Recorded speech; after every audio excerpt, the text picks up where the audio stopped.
There, I'm your geography teacher, Ms. Sultana Begum, and here I am with your the explanation of chapter 1 of your geography subject, that is representation of geographical features. So today we are going to understand what is representation of geographical features, what are the topics under them. So first of all, globe.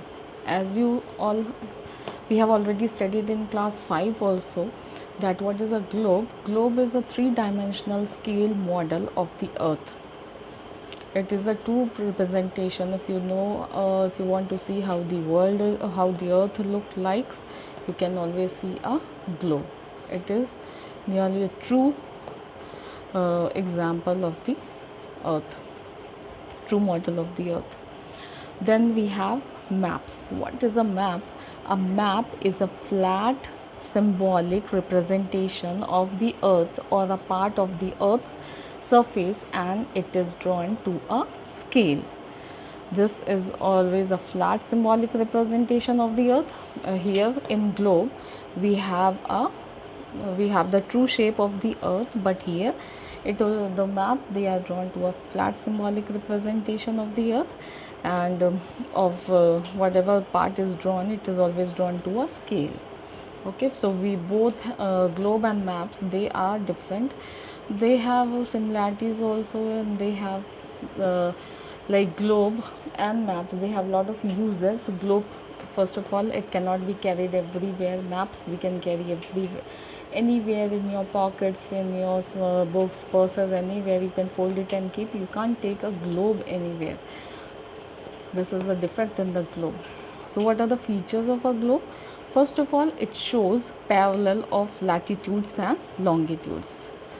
Latitudes and longitudes already studied in class 5, and it also shows the division of the earth into 4 hemispheres, and it is clearly visible on the globe. We have 4 hemispheres. We have northern hemisphere, we have southern hemisphere. The equator is dividing the earth into 2 equal parts, that is northern hemisphere and the southern hemisphere, and again the center of the earth from here, prime meridian, it divides the earth into 2 parts, that is eastern hemisphere and the western hemisphere. We have already done in class 5. And the earth is the imaginary, everything is an imaginary line, it's not true. And these are the lines of latitudes, and these are the lines of longitudes. Lines of latitude, they are running parallel, and they are running from the north to south.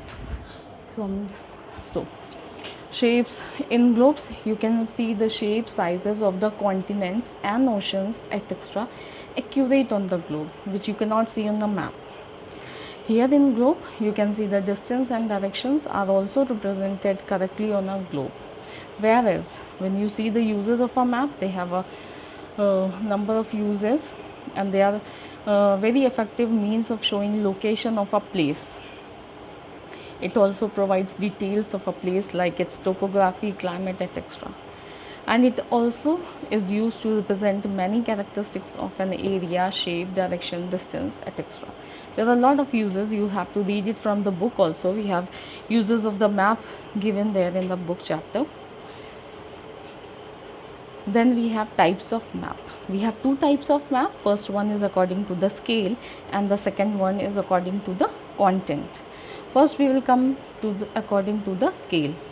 Types of map according to the scale. Here also again it has been divided into 2 parts: small scale map and large scale map. So small scale map is what? It represents large area of earth, and large scale map, they show large amount of detail about a small area. Here large scale map it's showing small area, and small scale map, they are showing large area.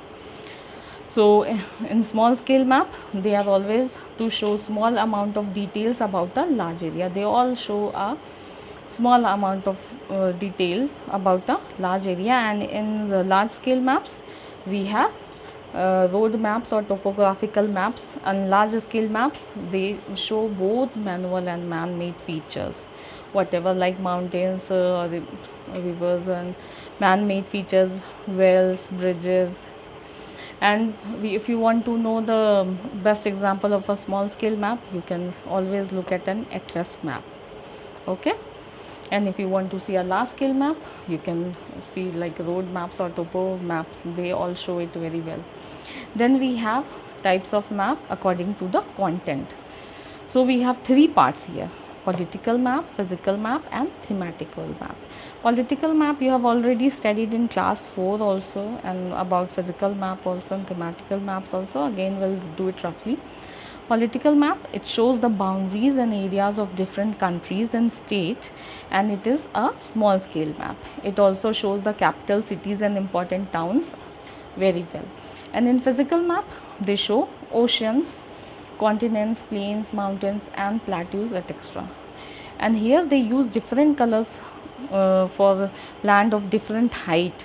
And here then last one, thematic map, only particular features such as type of weather or distribution of forest or industries or people or minerals, only one is only particular feature is shown. Suppose it can be a forest map only, or a mineral map only, or animals, wildlife, and anything. And it is very useful for the students, common people, tourists, travelers, defense, and the people who are building a town or planning about to build something. It is very useful for them also. Then we have language of map. We have language of map. We have here 5 components. See, first one is title, second one is direction, third key or symbols, next is scale or grid system. First we are coming to title. As you can understand from the heading title, all maps have it. All the maps are having a title of the map is there, so that it describes the reader what the map is about. So next is direction. Directions, as you know, we have a main direction which is also known as cardinal points: east, west, north, and south. And then we have intermediate directions also: northeast, southeast, southwest, and northwest. And a compass is always used to show the direction. Here the directions are there: first east, west, north, south, then northeast, southeast, southwest, and northwest. Then we have keys or symbols. Now keys or symbols, they tell the story of a map. They show different features. Some of these symbols have definite or fixed meanings. Those are also known as conventional signs. If you want to know about the conventional signs, I have uploaded a video of class 7 chapter 1. You can see there, you can understand more in that chapter. And about contour also. Contours are the lines which are joining places of the same height. Same way, isotherms are the lines which are joining the places of the same temperature. Here it is same height, and here it is same temperature. Then we come to scale. Ratio between a unit distance on a map and the actual distance on the ground, that is known as a scale. We have 2 types of scale: linear scale and representative fraction. Again, if you want to understand it in detail, we have it in class 7 chapter 1. You can see the video from there. Linear scale, it is a straight line which is drawn to a scale. And representation fraction, it is always expressed in a numeric ratio. The formula is RF is equal to distance on map upon distance on ground. Then we have grid system.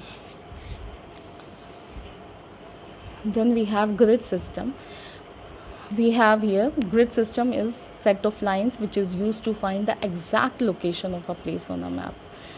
So we have 2 types: line of latitudes and line of longitudes. As you all know, what is line of latitudes are there, longitudes are there. Lines of latitudes, these are imaginary circular lines which are running parallel to the equator. They run from east to west, and they are used to measure distance. Then comes line of longitude. It is an imaginary line that bisects the globe through the north and south pole, and they are 360 degrees meridians of longitudes. So here you can see these are the imaginary circular lines which are running parallel to the equator from east to west. And you can see here equator 0 degree. As you move above in the northern hemisphere, it will be 15 degree north, 30 degree north. When you come down in the southern hemisphere, it will be 15 degrees south, 30 degrees south.